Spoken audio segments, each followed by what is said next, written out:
Hi, I'm Lord Mayor Adrian Schrinner. I'm here with Yasmin Grigaliunas, and she's one of the many Faces of Brisbane. We're celebrating people who are making Brisbane a better place to live. Yaz and her husband started the world's biggest garage sale here in Brisbane back in 2013, and she's been a driving force behind the push for a circular economy. Yaz, can you tell us how it all started? Sure. It really was by accident. We had a lot of friends who were trying to raise money for charity, and we could see donor fatigue setting in. Yeah. We were trying to swim for charity, ride for charity, sell cupcakes for charity. And in the community, when I saw the donor fatigue, I thought, well, this is a problem. How do we solve it? And I knew I had all this stuff in my own house, the stuff I called dormant goods, which meant I was kind of tucking them under my bed because I thought they were too nice to put in a charity bin, and I wasn't selling them because I was time poor. So I pulled them all out, said we'd hold the world's biggest garage sale. My husband's a bit of a rock star. He just lets me kind of go and do the crazy things. And all of a sudden, friends and family gave us all their dormant goods. And before too long, we could not actually have our garage sale in the garage at home. We had to move it to a local hall, and we ended up doing $15,000 in a single day.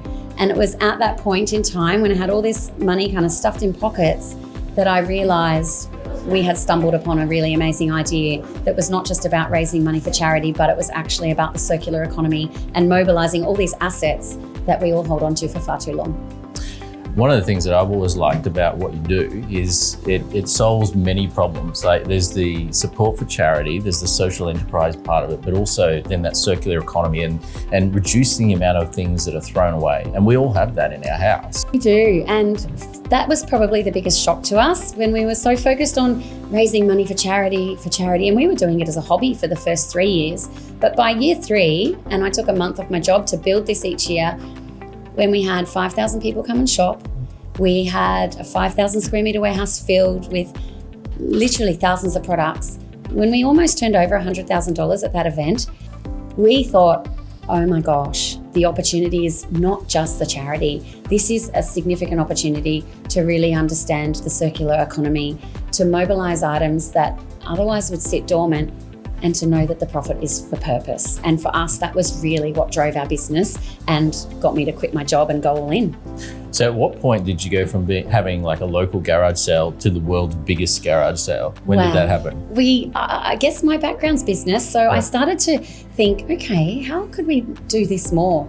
And I started to research globally. Surely there must be a garage sale somewhere that is the world's biggest garage sale. And we had the name and the capabilities. And we thought when we did almost 100 grand that we really were the world's biggest. And then I found this tiny little island in America. And I saw this 24,000 population community had been running a garage sale or yard sale, they call it, for 57 years. And I said to them, I want to come over. I need to learn from you. This is what we do. And they were so blown away by what we had done in Brisbane. They said it took them more than 10 years to achieve anything near what we had been able to do in 3 years just as a hobby. So I was in America for work at the time with my employer. I went and took 2 weeks of leave and volunteered at this event. And it was like I saw our future. I saw community come together and build something that gave back to the community. And I could see the circular economy in motion. And when this tiny little island turned over $580,000 in 6 hours, I literally came back and quit my job a week later and went, I don't know how we're going to do this and how this is a business, but we need to find the business model. And we need to be able to grow this from Brisbane and then scale it across the state and the country.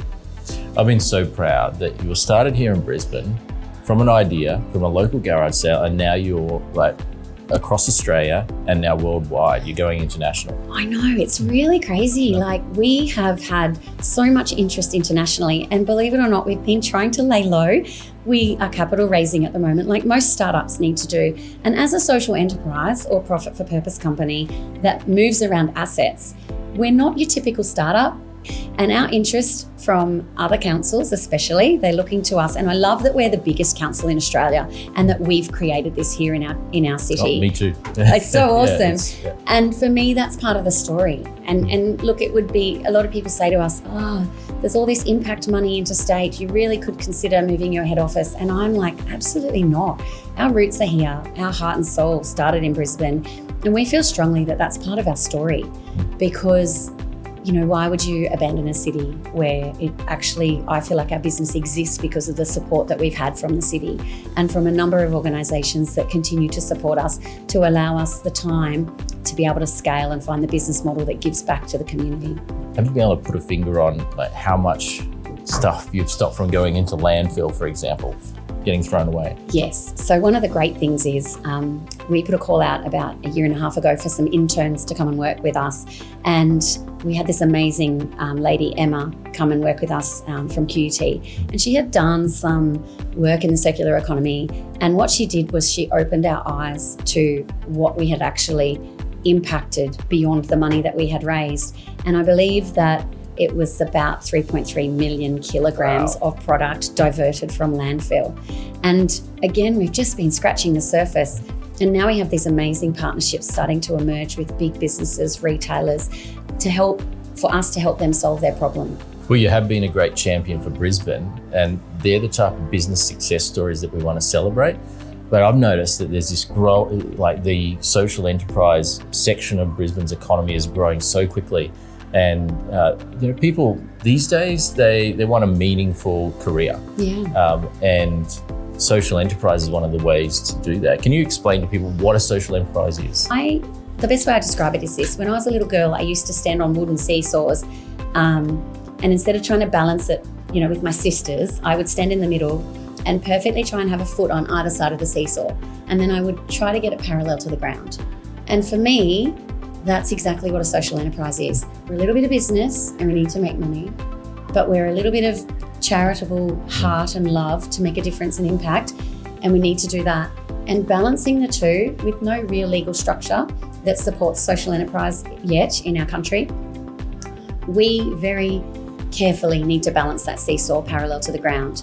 And whether it's creating jobs, creating impact, diverting waste, or whatever the social enterprise impact is, for us, it's about doing good and making a difference. And if you can interlayer that, you find the best talent, with the most amazing people that want to work with you, incredible partners that want to be a part of it. And from a corporate social responsibility perspective and the environmental side of things, there's a lot of big businesses that are more like the Titanic and it's hard for them to shift. We're like this little tugboat that's agile enough to shift around. And together, when you bring the two together, then you can actually avoid hitting that iceberg. So for me, I feel like businesses like ours, and when you recognised it through the 2 new awards this year, the categories of micro business and social enterprise with the Lord Mayor's Business Awards, which we were proud finalists for.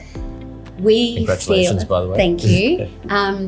We feel really strongly that it is in collaboration and connectedness with big business, with government, with small business, with social enterprises, and with education.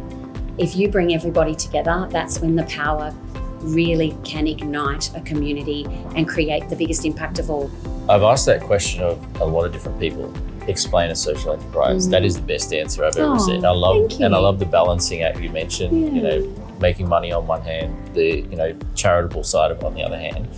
I feel like this is the next evolution of the circular economy with, you had op shops for many years and they had a certain reputation, sadly. And they were always based in the suburbs.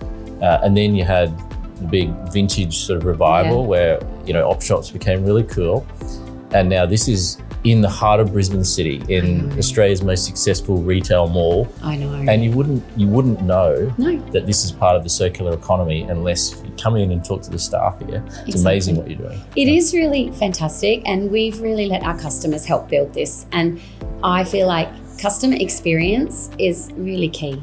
And we call it customer intimacy. We want to understand the feedback from our customers so that it can help us iterate and understand how to deliver circular economy retail in this city. And we've already been, driving around the suburbs and looking at where we could truly embed circular economy at scale, not just here in these beautiful pop-ups in the city, but then to start to see the flow-on effect so that others can start to understand, how do we rescue resources from the economy, bring those resources in, ensure they don't go into land, and then actually turn those resources into other products. It's been great to highlight some of the faces of Brisbane like Yaz and the world's biggest garage sale, to see the fantastic things that are happening here in Brisbane with circular economy and also social enterprise. Thanks for joining us.